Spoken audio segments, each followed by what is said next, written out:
Willie D Live. What's up, family? Supermodel Anok Yai is battling a congenital defect, which she says is overworking her heart and destroying her lungs. She took to Instagram to update her fans. Check it out, leave your comments, and I'll come back with mine.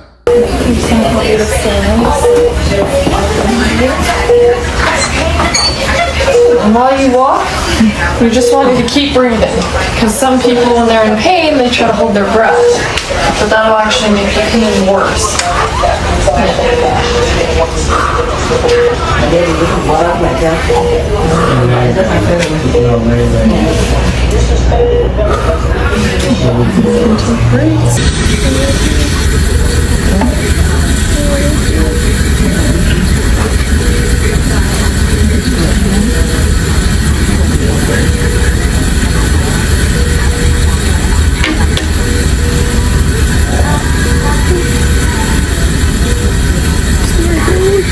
Yeah, but what about the head?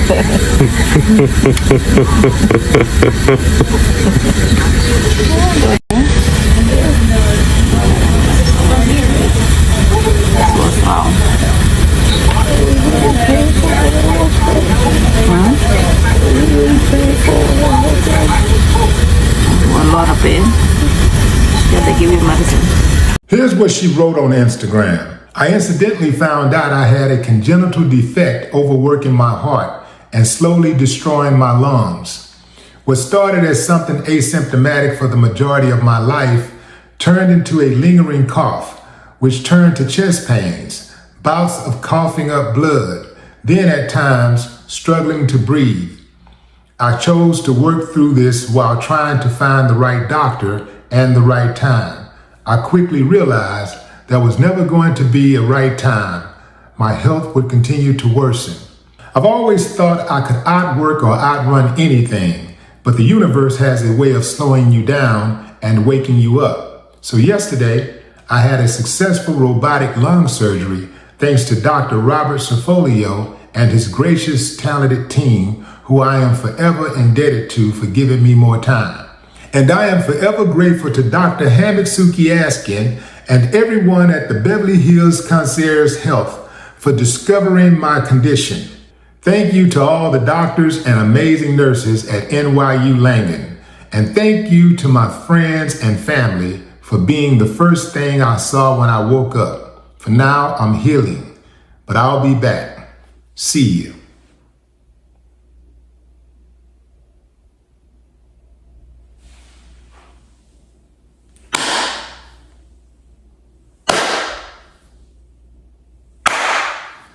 I ain't got no problem with that. Yeah, man, I ain't got no problem with that. Here's the deal, fam. I brought y'all this because, I'm always on some health kick stuff, and I'm really serious about my health and looking out for y'all, you dig? Because we are losing far too many of our contemporaries. We're losing a lot of people, even younger than us, I'm seeing people check out of here at, 30-something years old. Yeah, people 30-something years old, even some youngsters getting up out of here at 23, 24, 25 years old. So what happens is a lot of times our bodies warn us about what's going on. Our bodies warn us, just like a car has warnings, when that light come on. That service light comes on. When that service light come on, it ain't just coming on just to come on. It ain't just some glitch.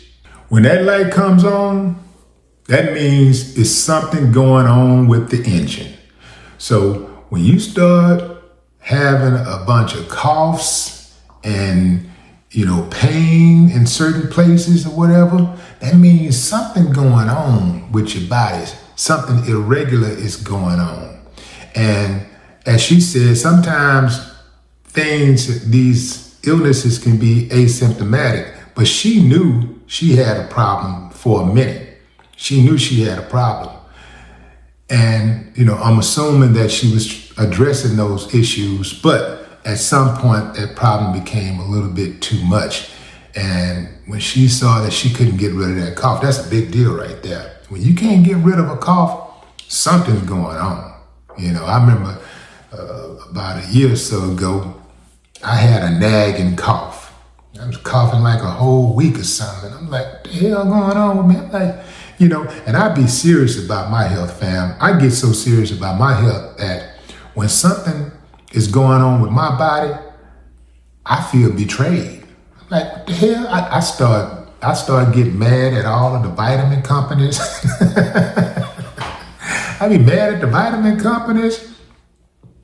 I be mad at the places where I went and got the best foods, and I be mad, man. Like, what the hell? I'm not supposed to be going through this. I'm doing the right things, and plus, I didn't grow up, doing a bunch of crazy things, to my body.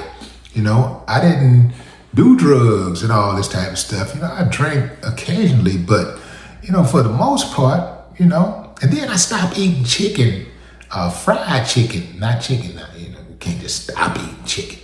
But, well, you could stop eating chicken, but I'm not, at least not right now. But anyway, I stopped eating fried chicken. I guess I still eat it sometimes, but I used to eat fried chicken at least,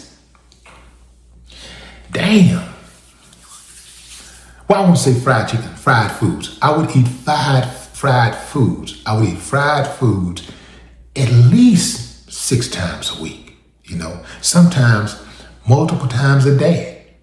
So I started weaning myself off the fried foods. I didn't stop cold turkey.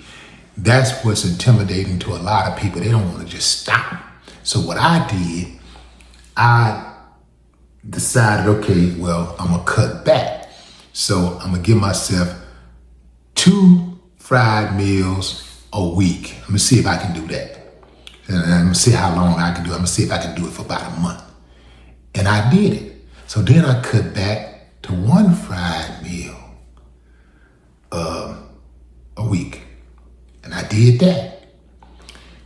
So then I was like, shit, let me see if I can cut this all the way out of my diet. And I did. I went back to it. But what happened was, cutting it out of my diet became a way of life for me. It became normal behavior for me. So now, when I see fried food, I look at fried food like it's an enemy. Or I look at it like it's a treat. It's not something that I do all the time. You gotta cut back on that fried food. And red meat. I know some of y'all out there, you need to stop eating meat altogether. We shouldn't be eating meat. Look at our teeth. Our teeth wasn't made to eat meat. We don't have dog teeth. We don't have animal teeth.